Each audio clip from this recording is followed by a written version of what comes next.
जय हिंद फ्रेंड्स, नमस्कार। आदिवासी मंच न्यूज़ पर आपका स्वागत है दोस्तों। आज हम बताएंगे कि श्री राजकुमार राउत साहब होली गैर नृत्य में शामिल हुए और उन्होंने जो भाषण दिया जिसे सुनकर आप हैरान रह जाओगे। साथ ही उन्होंने राजा वाली बात भी बहुत अच्छी तरह से कही। तो एक बार उनका भाषण गैर से सुनिए।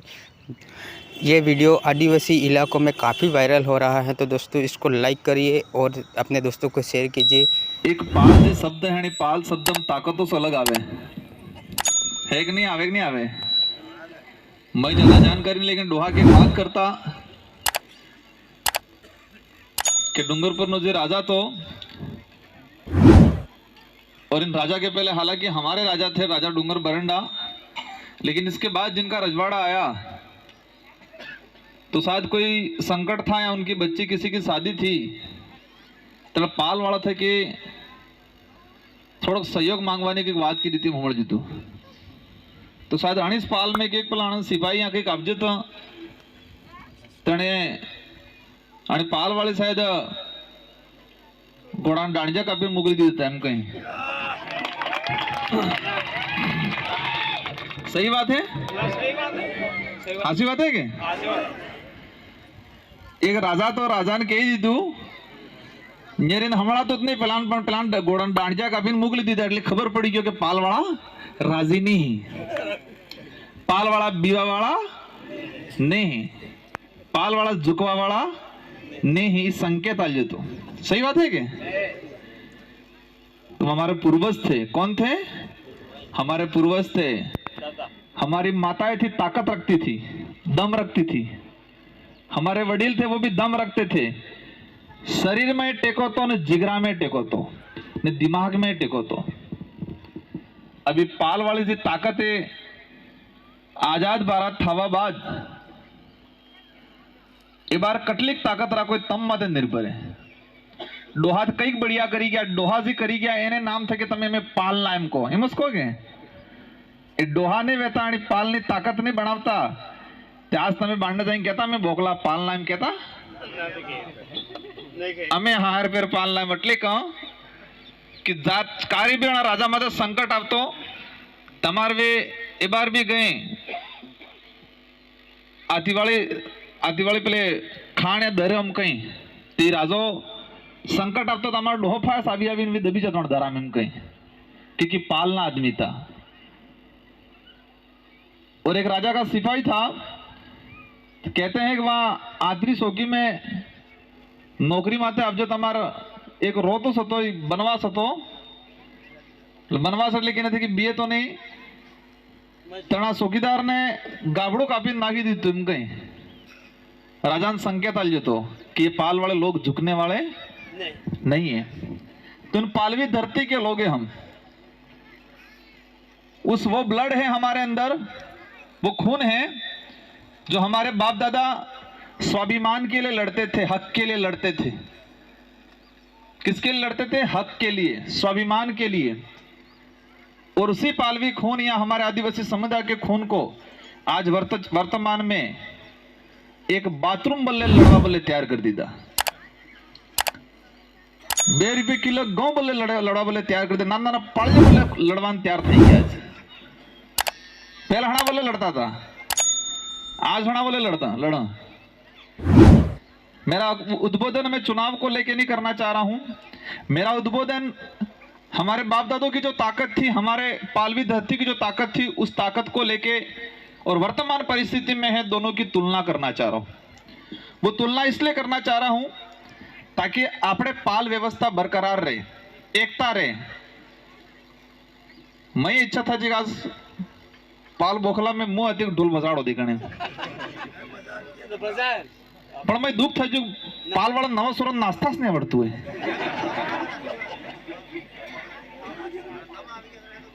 एम हामा तम हम टकरे कौन नाणे सक्कर आता था कौन नाणे मतलब माझी कहीं टेको थे नहीं थोन आसे हम कहीं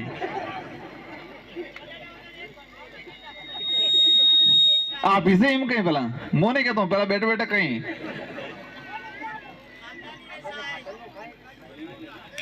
ना मैं जुजू का धक्का बात था हामा तम कौन नाणे सक्कर आता था कि कौन नाणे। आदिवासी समुदाय में हमारा जो कल्चर है हमारे जो गैर नृत्य है उसमें इंसान थकता नहीं है।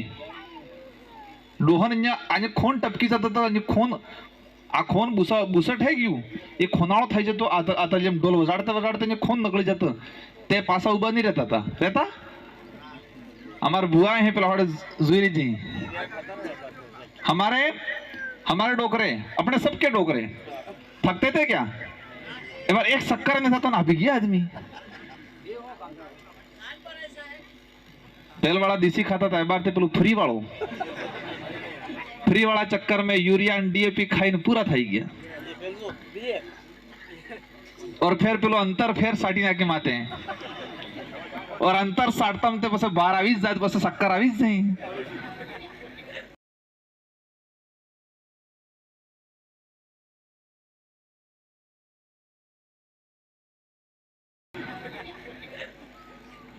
हमें मजबूत रहना है, शरीर से भी मजबूत रहना है, इस जिगरे से भी, हिम्मत कहते हैं इसको, उससे भी मजबूत रहना है और दिमाग से भी मजबूत रहना है।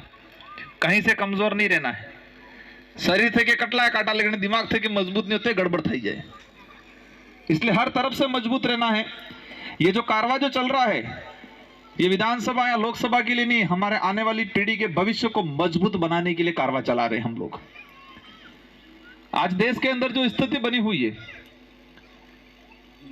हमने बीच में हमने घोषणा पत्र में भी रखा है कि जिस दिन हमारा बहुमत या हमारे सरकार में हिस्सेदार रहेगी, हम पालवी व्यवस्था को वापस लागू करेंगे, गमेती व्यवस्था को वापस लागू करेंगे। किसी भी गांव में कोई मामला हो जाता है तो पुलिस वाले उस ग्राम पंचायत की बोर्डी और हमारा गमिति है उसके बिना पूछे थाने में मुकदमा दर्ज नहीं करे। ये व्यवस्था लाना चाह रहे हैं हम लोग वापस। आज नानो करो लपड़ो थाय नफाई भाई फटा वड़ा जिन थाना में रिपोर्ट पुलिस वालों सीधो अभी जा पे ले गया। हमारे गमितिन हूं वैल्यू है, हमारे जनप्रतिनिधि वार्ड पंच उप सरपंच की क्या वैल्यू है। हम ये व्यवस्था वापस कायम करनी है कि हमारे गांवों में पहले कुछ मर्डर भी हो जाता था, पूरी पाल इकट्ठी होकर उसका निस्तारण न्याय करती थी। वो व्यवस्था वापस लागू करनी है हमको, ताकि हमारे भाई छोटे छोटे मामलों में थाना में बे भाई कुटाई गया, थाना में रिपोर्ट डाल दी थी, मुकदमा दर्ज था क्यों और बेजड़ बात पासा गोड़ खाई थी, लेकिन वे थाना में लकाई क्यों है, वे आंकड़ों पड़ी क्यों है। आने तो बेगा था एक थाली में खावा कहीं, लेकिन वो 100 साल तक पीसी करे थाना में हो रहा है कि नहीं हो रहा है। इसलिए हम पालवी व्यवस्था को वापस लागू, और हमने घोषणा पत्र में रखा है कि जिस दिन हमारा सरकार में हिस्सेदारी और बहुत जल्दी आने वाले समय में हिस्सेदारी बनेगी, किंग मेकर की भूमिका में रहेंगे, उस दिन पूरे इलाके में पालवी व्यवस्था को वापस लागू करेंगे, गमेती व्यवस्था को वापस लागू करेंगे और गमेती को लाइसेंस देने का काम करेंगे और टोल फ्री भी कराएंगे गमेती। चला बाबा ही कहिया मन कर बेकूफ बनावे गामा गामा मांगे अणन टोल फ्री थाय तमार गमितिन टोल फ्री था उसे नहीं था उसे आपला बाबा ही थाना में जाई तो थानेदार उबू थाई जाते गमिति जात हमार थानेदार उबू था उसे। तो ये व्यवस्था हमको वापस कायम करनी है। इन्हीं शब्दों के साथ आगे बढ़ रहा हूं मैं। आज लोकसभा सांसद का प्रत्याशी बनाया मुझे, मेरे लिए सौभाग्य है और मेरे लिए चैलेंज भी है। मेरे लिए सौभाग्य की बात है और चैलेंज भी है, अग्नि परीक्षा है ये। बहुत कम उम्र में 84 की जनता ने मुझे 2018 में विधायक बना दिया था और राजस्थान का सबसे कम उम्र का विधायक था और 5 साल मैंने दिल से काम किया मेरे 84 की जनता के लिए, जितना हो सके इतना दिल से किया और 84 की जनता ने राजस्थान में टॉप नंबर पे लाके मुझे रखा और 70,000 की लीड लेके जिताया। 1,11,000 वोट दिए मुझे और मैं खुश था और मैं चाहता था कि 5 साल निकालो आराम से विधानसभा में, लेकिन आ डूंगरपुर विधानसभा वाला ने बांसवाड़ा वाला स्नेह मान्या तमें सांसद में लड़ो पड़े करीने। आप सबने मुझे तैयार किया है तो मुझे भरोसा है कि आप मुझे मत भी दोगे। आपको ये विचार करना है कि सामने कौन खड़ा है, भाजपा से कौन खड़ा है, जो कांग्रेस में खा के बड़ा पला बड़ा वो मां जाके खड़ा है। ये ये गांव उस आदमी की वजह से पीड़ित हुआ है। ये गांव आप भूल गए होंगे, मैं आपको याद दिलाना चाह रहा हूं, ऐसे लोगों की वजह से ये गांव भी पीड़ित हुआ है। आपको भी परेशानी आई है, यहां बिछीवाड़ा के आसपास सारे लोगों को परेशानी आई है। और ये परेशानी आई, पुलिस आई, परेशान किया, यहाँ पे लोगों को लाठियां पड़ी, यहाँ के बच्चों को, कई जनों को जेल जाने पड़ा। उसका मेन कारण क्या था? वो कारण वो आदमी था। खुल के बोल रहा हूं मैं आज, ये सच्चाई है, सुनना इस बात को गंभीरता से। हमारे बच्चे 1167 खाली पद है जो ओपन कैटेगरी के पद थे, पढ़े लिखे हैं ज्यादा, सुनना, पीछे बैठे हैं वो। 1167 खाली पद थे रीट लेवल 1 के टीचर भर्ती ना। तो हमारे बच्चे पात्र थे, पास था गया था रणसोरन नियुक्ति आंदोलन करता था। क्या करता था? कलेक्टरी मोरी अणेस कांग्रेस वाले ने, बीजेपी वाले नेता केजू थोड़ा और करू पड़े, काकरी डूंगरी सड़प जा। फिर हमको क्या सोशल मीडिया पे कहा कि ये लोग समाज की बात कर रहे हैं लेकिन साथ क्यों नहीं दे रहे हैं? तब हमने खुल के साथ दिया, दिल से साथ दिया, बच्चों को व्यवस्था कराई, जाके काकरी डूंगरी पे मैं भी गया, बच्चों को हौसला दिया और सरकार के सामने कहा कि इन बच्चों का काम होना चाहिए। जब तक काम नहीं होगा तब तक आंदोलन चलता रहेगा, ये मैंने भी बोला। आंदोलन चलता रहेगा, ये मैंने भी बोला। तो ये समस्या क्यों हुई कि उसी आदमी ने 2013 के अंदर ये अधिसूचना जारी की थी। 2013 की अधिसूचना 45%, 5%, 50% ओपन, लेकिन ओपन में हमारे बच्चों को रोका जा रहा था। अगर वो गलत अधिसूचना जारी नहीं करते तो हो सकता है ये बच्चे यहां नहीं बैठते, 1167 हमारे बच्चे भर गए होते। चलो वहां तक भी ठीक था, लेकिन इसके बाद क्या हुआ? आ सोरेंगे बेटो धरनो आल्यो, और बांसवाड़ा से उन्हीं लोगों ने लड़के भेजे, 23 तारीख को यहां भेजे, और हूं के जो सुरा ने कि तमे जाइन थोड़ो काटो रहो पड़े। और 24 तारीख को इन्हीं बांसवाड़ा वाले हमारे लड़के थे, हमारे ही लड़के थे, वो भी अपने समाज के बेचारे। उनको क्या कहा? आप उतर जाओ हाईवे पे। और हमने सीएम साहब का टाइम ले रखा था दिल्ली, जयपुर में। 24 तारीख को 7 बजे मुख्यमंत्री से मीटिंग होने वाली थी, और उनको पता चल गया ये मीटिंग हो गई तो ये काम हो जाएगा, इन बच्चों को नौकरियां मिल जाएगी, मैं ठंठल गोपाल हो जाऊंगा, मेरा राजनीतिक लाभ नहीं होगा, यूं सोचा उस आदमी ने। और लड़के भेजे और लड़कों को कहा रोड पे उतर जाओ, आधे घंटे में मैं आ जाऊंगा। और एक नेता और थे, आनंद ने हगाई करी मिलिए, आनंद सोरो पंडाव जो होडेस जी नेता बार बासवा जता रही जाए डूंगरपुर ना सी अमर 84 अड़ी ना से ध्यान आपजुएगा। इनके उन्होंने यहाँ दारू की व्यवस्था करवाई और लड़के उतार दिया हाईवे पे। हम जयपुर थे, हमने फोन करके ना कहा, हम आंदोलन जरूर कर रहे हैं, हम सरकार के सामने लड़ जरूर रहे हैं, लेकिन रोड अभी आपको जाम नहीं करना है। समय आएगा तब आसपास के गांवों को, पालों को पूछेंगे, इसके बाद गांव वाले, पाल वाले कहेंगे तो हम कोई एक्शन लेंगे, इससे पहले एक्शन नहीं लेंगे, ये हमने तय किया था। लेकिन उन्होंने जानबूझ के उतरवा दिया। हम जयपुर थे और फोन किया हमने बच्चों को, तो उन्होंने कहा है उतर जाओ, मैं आ जाऊंगा, और उतर के दानली करवा दिया। और इसके बाद सब भाई आक्रोश सबको आया, पुलिस ने आसपास के लोगों को परेशान किया, आसपास के लोगों ने भी फिर तो मैदान में कूदू पड़े, नहीं कूदू पड़े। लेकिन ये लोग ये नहीं कराते, 2013 की अधिसूचना गलत पास नहीं करते तो ये 1167 बच्चे लड़ाई नहीं लड़ते, और ये उस दिन दानली नहीं करवाते यहाँ बांसवाड़ा के लोग बेच के, तो शायद ये घटना नहीं होती और आप लोगों को परेशान नहीं होना पड़ता। 63 मुकदमे दर्ज किए, विलन कड़े बनाव जो बसो मन राजकुमार ने बनाव जोनी, बदनाम किया कि नहीं किया मेरे को? इन टीवी चैनल वालों को, पत्रकारों को पैसे दे दे के मेरे खिलाफ लिखवाया, पुराने वीडियो निकाल के।